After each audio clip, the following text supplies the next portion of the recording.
जय Jagannath. Hello friends, welcome to my channel जय Jagannath study. तो आज ये वीडियो रे आमे +3 थर्ड सेमिस्टर रो VSc इंडियन कॉन्स्टिट्यूशन रो क्लास करिबा।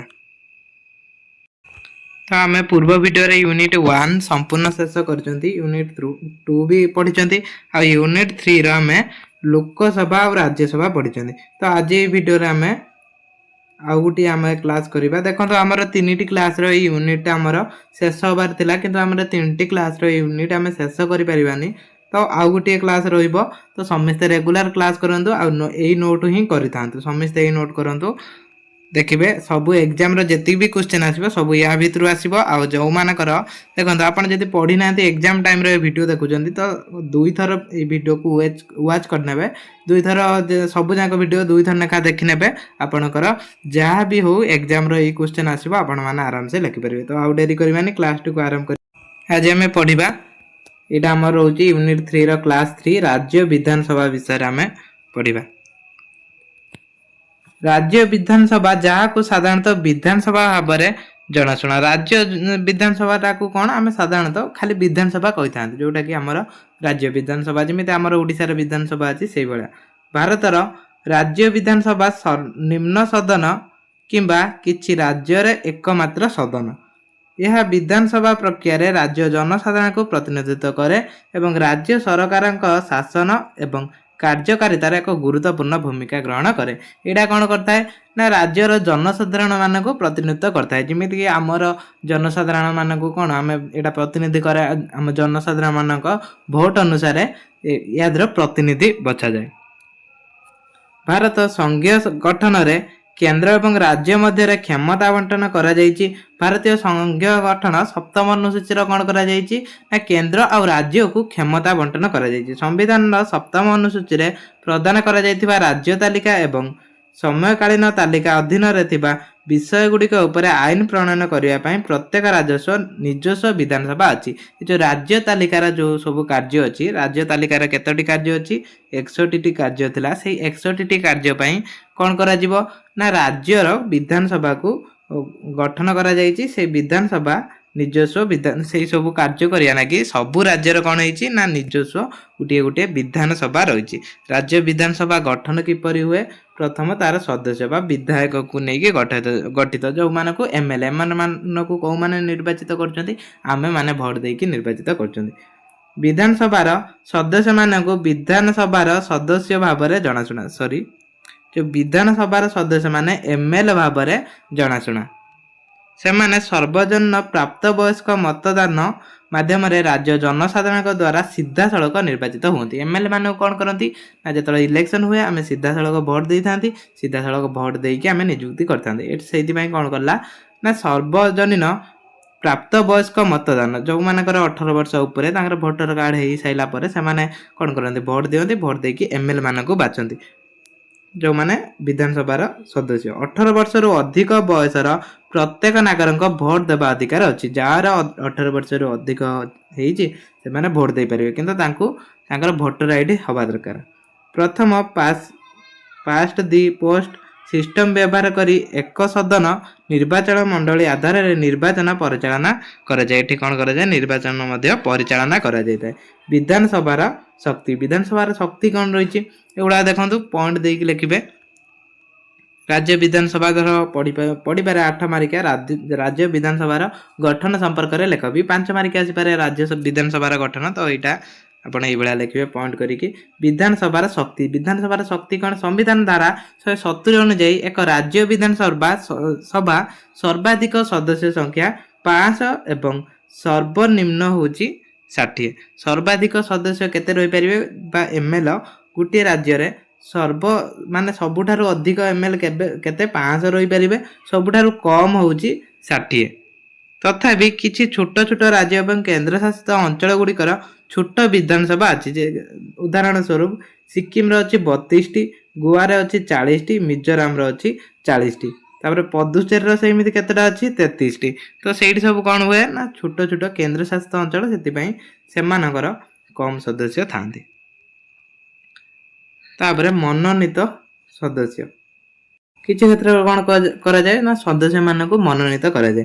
ରାଜ୍ୟପାଳ ଯଦି ବିଶ୍ୱାସ କରନ୍ତି ଯେ ବିଧାନସଭାରେ ଇଣ୍ଡିଆ ସମ୍ପ୍ରଦାୟ ପର୍ଯ୍ୟନ୍ତ ପ୍ରତିନିଧିତ୍ୱ ନାହିଁ, ତେବେ ସେ ଜଣେ ସଦସ୍ୟମାନଙ୍କୁ ନିର୍ବାଚିତ କରିପାରିବେ। ଯଦି ରାଜ୍ୟପାଳ ଚାହିଁବେ ତାହେଲେ ସେ ସଦସ୍ୟକୁ ନିର୍ବାଚିତ କରିପାରିବେ। ସେଇଟା ଧାରା 333ର ଉଲ୍ଲେଖ କରାଯାଇଛି। ତଥାପି ଏହି ବ୍ୟବସ୍ଥାକୁ 104ତମ ସମ୍ବିଧାନ ସଂଶୋଧନ ଆଇନ 2019 ଦ୍ୱାରା ଉଚ୍ଛେଦ କରାଯାଇଥିଲା। 1 ମାର୍କିଆ କ୍ୱେଶ୍ଚିନ୍ ଆସିବ, ଯେଉଁ 104ତମ ସମ୍ବିଧାନ ସଂଶୋଧନ କେବେ ହୋଇଥିଲା? 2019 ମସିହାରେ ହୋଇଥିଲା। ସେଇଠି କ'ଣ ହେଇଥିଲା ନା ସେଇଟାକୁ ଉଚ୍ଛେଦ କରାଯାଇଥିଲା। ସଦସ୍ୟମାନଙ୍କର ଯୋଗ୍ୟତା କିଭଳି ହେବ? ସଦସ୍ୟମାନଙ୍କର ସେ ଜଣେ ପ୍ରଥମ ଯୋଗ୍ୟତା ଥିବା ଦରକାର, ସେ ଜଣେ ଭାରତୀୟ ନାଗରିକ ହେଇଥିବ। ତାଙ୍କର ବୟସ କେତେ ହେଇଥିବା ଦରକାର? ମିନିମମ୍ ତାଙ୍କୁ 25 ବର୍ଷ ହେଇଥିବା ଦରକାର। 25ରୁ ଅଧିକ ହେଲେ ଚଳିବ। ରାଜ୍ୟର କୌଣସି ନିର୍ବାଚନ ମଣ୍ଡଳୀର ଭୋଟର କି ସେ କୌଣସି ଯେମିତି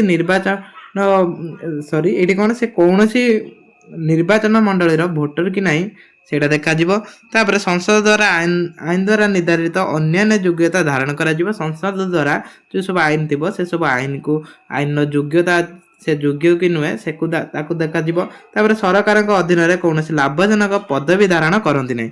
ସେ ଯେମିତି କୌଣସି ଲାଭଜନକ ପଦବୀରେ ନଥିବେ। ସଂସଦ ଦ୍ୱାରା ପ୍ରସ୍ତୁତ କୌଣସି ଆଇନ ଯେପରିକି ପ୍ରତିନିଧି ଆଇନ 1951 ଅନୁଯାୟୀ ଅଯୋଗ୍ୟ ନୁହନ୍ତି ହେଲା। ଏଇସବୁ ଯୋଗ୍ୟତା ତାଙ୍କର ଦରକାର। ତାପରେ ତାଙ୍କର କାର୍ଯ୍ୟକାଳ କେତେ? ବିଧାନସଭାର ସାଧାରଣ କାର୍ଯ୍ୟକାଳ ଏହା ପ୍ରଥମ ଅଧିବେଶନ ତାରିଖରୁ 5 ବର୍ଷ ଯାଏଁ ହୋଇଥାଏ। ତାଙ୍କର ଯେତେବେଳେ ପ୍ରଥମ ଅଧିବେଶନ ହୋଇଥାଏ ସେବେଠାରୁ ସେ 5 ବର୍ଷ ପର୍ଯ୍ୟନ୍ତ କାର୍ଯ୍ୟ କରିପାରିବେ।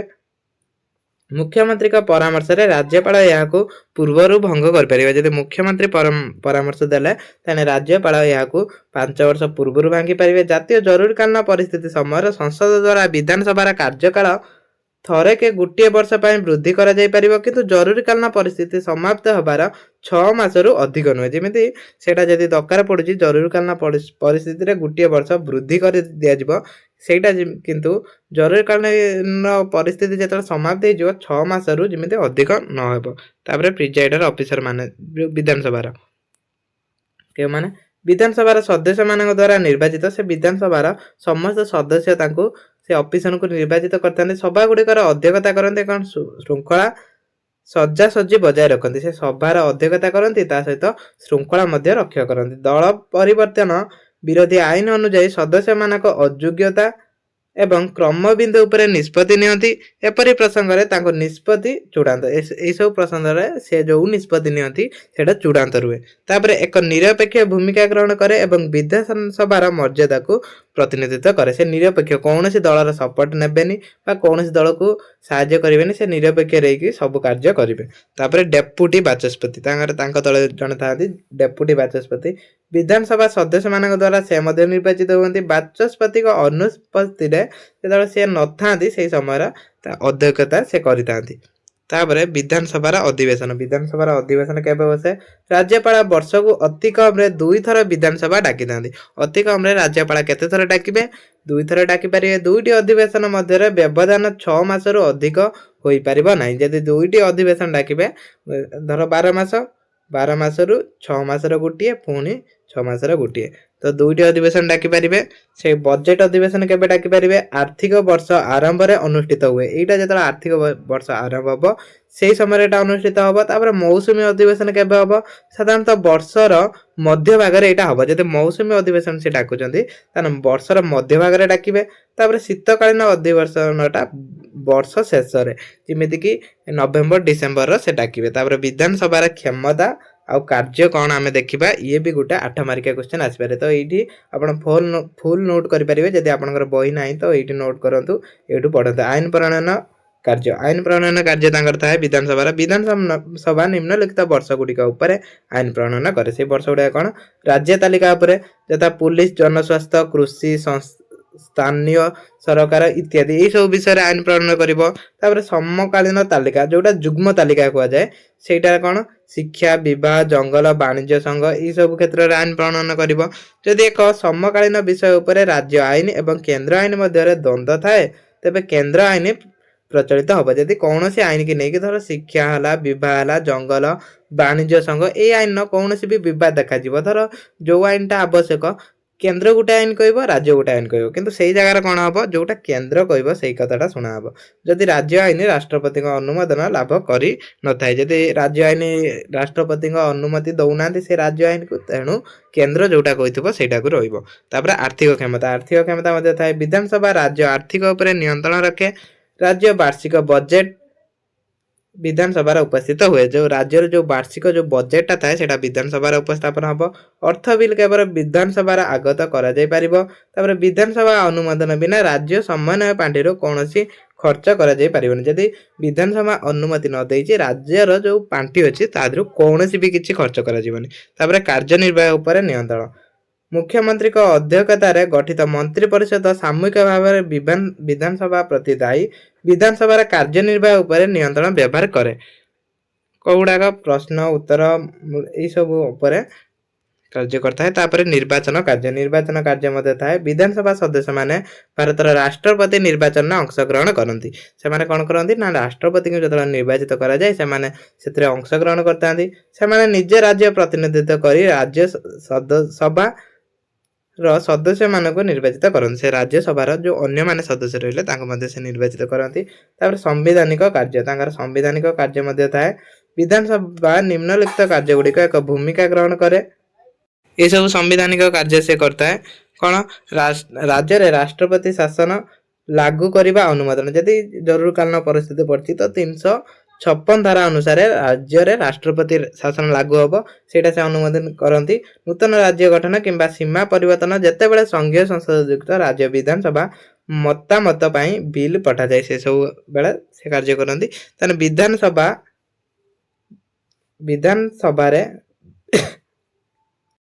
प्रक्रिया कौन साधारण बिल सब प्रक्रिया रही कौन सी गृह रे किंबा केवल विधानसभा रे उपस्थित होई परिबो एटा केवल विधानसभा किंबा अन्य कौन सी गृह रे उपस्थापन करा जाई परिबो बिलटा उभय सदन द्वारा गृहीत हेबा आवश्यक एवं अनुमोदन पई राज्यपाल निकट रे उपस्थापन करा जिबा आवश्यक एटा गृहीत हबो तापरे राज्यपाल को एटा मध्य उपस्थापन करा जिवो तापरे टंका बिल राज्यपाल सुपारिश रे केवल विधानसभा आगत करा जाई परिबो विधान परिषद केवल सुपारिश करि परिबो एहाको विधानसभा ग्रहण किंबा प्रत्याख्यान करि परिबो तापरे राज्यपाल सम्मत प्रदान करंती किंबा राष्ट्रपति विचार पई एहाको संक्षेपण करंती तापरे विधानसभार गुरुत्व कौन राज्य मुख्य आईन प्रणयनकारी संस्था भाव में कार्य करे एटा कौन करे ना राज्यर मुख्य आईन प्रणयनकारी संस्था कोटा विधानसभा राज्य कार्यनिर्वाह नियंत्रण करे एवं दायित्व को सुनिश्चित करे एटा कौन करे ना राज्यर जेकोसी कार्य को एटा नियंत्रण करे तार दायित्व गुड़िक